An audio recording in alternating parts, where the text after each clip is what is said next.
Beredar rekaman di media sosial yang memperlihatkan tentara Ukraina menerobos posisi pasukan Rusia. Rekamannya ramai beredar di Telegram pada Kamis, 6 Oktober 2022.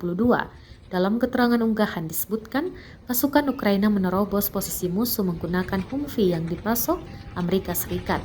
Tampak dua kendaraan Humvee beriringan dan berisi belasan prajurit Ukraina. Dengan sigap, mereka keluar dan secara bersamaan melepaskan tembakan akurat.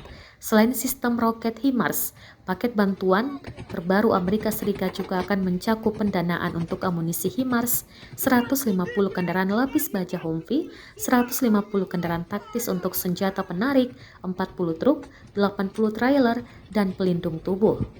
Humvee merupakan sebuah kendaraan penggerak 4 roda militer kelas truk ringan yang diproduksi oleh perusahaan AM General.